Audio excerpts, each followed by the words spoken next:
Terima kasih karena memilih channel ini.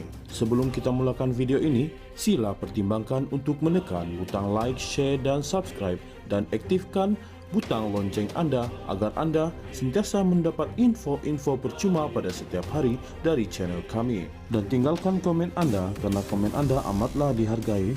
Terima kasih. Bekas Perdana Menteri Najib Razak memfailkan permohonan untuk mendapatkan kebenaran bagi memulakan prosiding menghina mahkamah terhadap bekas Peguam Negara Ahmad Teriruddin Muhammad Saleh. Ia berikutan kegagalan Teriruddin pada 2024 mendedahkan kewujudan Tita Adendum agar Najib menjalani baki hukuman penjara selama 6 tahun di bawah tahanan rumah.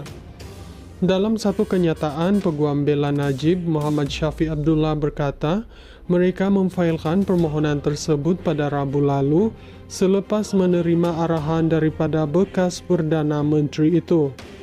Syafiq berkata, berdasarkan salinan Tita Adendum bertarik 29 Januari 2024 dan surat rasmi dari pejabat Sultan Pahang pada bulan yang sama, Teriruddin ketika itu mempunyai pengetahuan secara langsung mengenai Tita Sultan Abdullah Sultan Ahmad Shah. Katanya, dokumen-dokumen tersebut bukan sahaja mengesahkan kewujudan Tita Adendum dan perintah tahanan di rumah, malah menunjukkan bahwa Tita itu ditunjukkan secara langsung kepada Teriruddin dalam kapasitinya sebagai peguam negara untuk melaksanakan tita tersebut.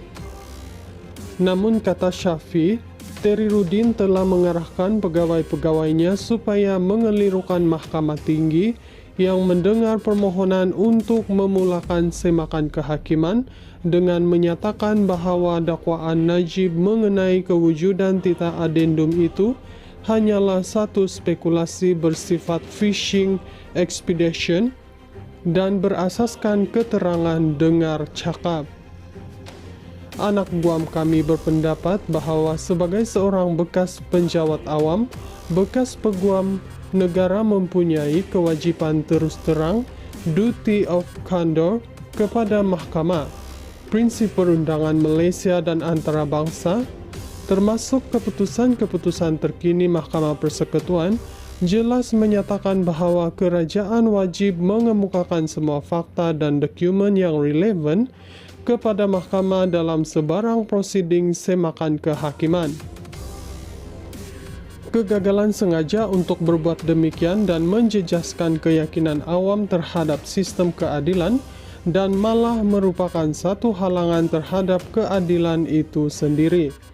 Anak guam kami percaya bahwa dengan memilih untuk mengelirukan Mahkamah Tinggi, bekas peguam negara telah mencemarkan nama baik institusi kehakiman dan tindakan tersebut wajar dikenakan hukuman yang serius oleh mahkamah, kata Syafiq.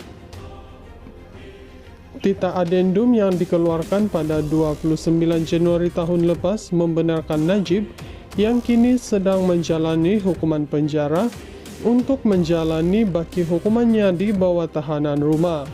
Teriruddin adalah peguam negara ketika lembaga pengampunan bersidang yang memberikan pengurangan hukuman penjara dan denda yang dikenakan terhadap Najib.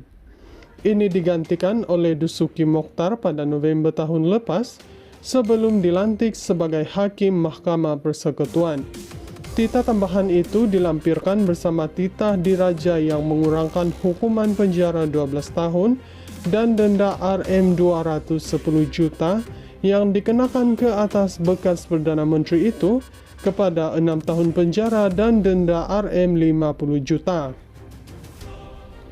Najib mula menjalani hukuman di penjara Kajang sejak 23 Ogos 2022 berkaitan salah guna kuasa, pecah amanah dan pengubahan wang haram melibatkan Rm 42 juta dari SRC International bekas anak syarikat 1MDB.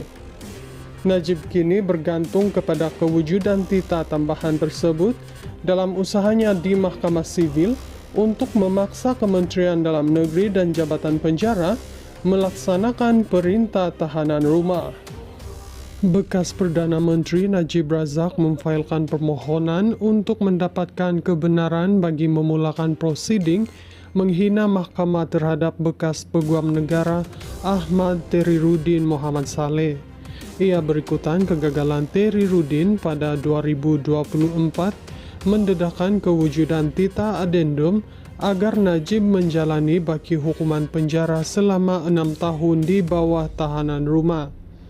Dalam satu kenyataan, Peguam Bela Najib Muhammad Syafiq Abdullah berkata, mereka memfailkan permohonan tersebut pada Rabu lalu selepas menerima arahan daripada bekas Perdana Menteri itu.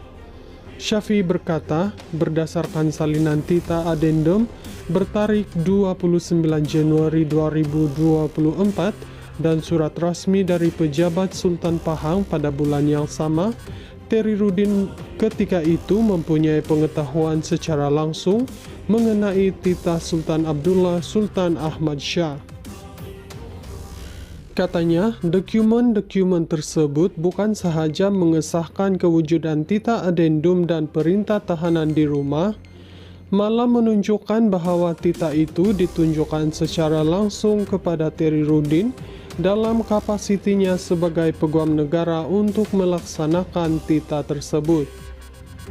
Namun kata Syafiq, Teriruddin telah mengarahkan pegawai-pegawainya supaya mengelirukan Mahkamah Tinggi yang mendengar permohonan untuk memulakan semakan kehakiman dengan menyatakan bahwa dakwaan Najib mengenai kewujudan titah adendum itu hanyalah satu spekulasi bersifat fishing expedition dan berasaskan keterangan dengar cakap. Anak guam kami berpendapat bahwa sebagai seorang bekas penjawat awam, bekas peguam negara mempunyai kewajiban terus terang, duty of candor, kepada mahkamah, prinsip perundangan Malaysia dan antarabangsa, termasuk keputusan-keputusan terkini Mahkamah Persekutuan, jelas menyatakan bahwa kerajaan wajib mengemukakan semua fakta dan dokumen yang relevan kepada mahkamah dalam sebarang prosiding semakan kehakiman. Kegagalan sengaja untuk berbuat demikian dan menjejaskan keyakinan awam terhadap sistem keadilan dan malah merupakan satu halangan terhadap keadilan itu sendiri. Anak guam kami percaya bahwa dengan memilih untuk mengelirukan Mahkamah Tinggi, bekas peguam negara telah mencemarkan nama baik institusi kehakiman dan tindakan tersebut wajar dikenakan hukuman yang serius oleh mahkamah, kata Syafiq.